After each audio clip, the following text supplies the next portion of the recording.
PMJF lion engineer Anilkumar Thiruvananthapuram സ്വദേശിയാണ്. ഭാര്യ Shrimati mini Anil Kerala സർക്കാരിന്റെ ഡിപ്പാർട്ട്മെന്റ് ഓഫ് അഗ്രികൾച്ചറിൽ ജോയിന്റ് ഡയറക്ടറായി സേവനമനുഷ്ഠിക്കുന്നു.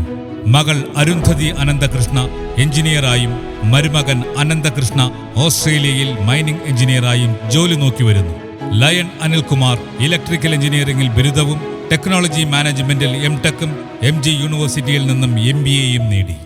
1988 കേരള സർക്കാരിന്റെ LBSൽ ആദ്യത്തെ ഹാർഡ്വെയർ എഞ്ചിനീയർ എന്ന പദവിയിൽ സേവനം ആരംഭിച്ചതിന് ശേഷം KSEBയിൽ എക്സിക്യൂട്ടീവ് എഞ്ചിനീയർ എന്ന സ്ഥാനം നിർവഹിക്കെ വൈദ്യുത മേഖലയിൽ മികവുറ്റതും സമഗ്രവുമായ സംഭാവനകൾ നൽകുകയും ചെയ്തു.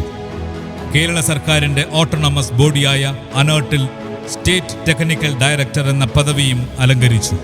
ഓട്ടോ കാസ്റ്റ് ലിമിറ്റഡ് എന്ന കമ്പനിയിൽ MD-ആയി പ്രവർത്തിക്കെ ഇന്ത്യൻ റെയിൽവേക്ക് വേണ്ടി critical steel care unit commission ചെയ്യുവാനായതും എന്നും സ്മരിക്കപ്പെടുന്ന ഘടകങ്ങളാണ്. വൈദ്യുതിയുടെ അമിതഭാരം കുറയ്ക്കുന്നതിന് വേണ്ടി സൺഷിഫ്റ്റ് എന്ന നൂതന സാങ്കേതിക വിദ്യയുടെ കണ്ടുപിടുത്തത്തിനും പ്രളയത്തോടനുബന്ധിച്ച് നടപ്പിലാക്കിയ മിഷൻ റീകണക്ട് പ്രോജക്റ്റ് എന്നതിനും കേരള സർക്കാരിന്റെ മികച്ച സേവനത്തിനുള്ള പുരസ്കാരം 2 തവണ നേടാനായതും തങ്കലിപികളിൽ കുറിക്കപ്പെടേണ്ടതാണ്.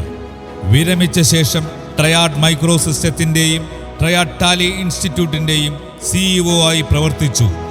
District chairperson for environment, IT secretary, district chairperson for energy conservation, GST coordinator and waste for district 318A എന്നീ ചുമതലകൾ വഹിക്കുക വഴി കുറച്ചു വർഷങ്ങളായി നമ്മുടെ ജില്ലയുടെ അവിഭാജ്യ ഘടകമായി നിലകൊള്ളുകയും ചെയ്യുന്നു. തിരുവനന്തപുരം കരമന ലയൺസ് ക്ലബിന്റെ 2025-26 installation, induction and project inauguration വേദിയിലേക്ക് PMJF ലയൺ എഞ്ചിനീയർ അനിൽകുമാറിനെ ഹാർദമായി സ്വാഗതം ചെയ്യുന്നു.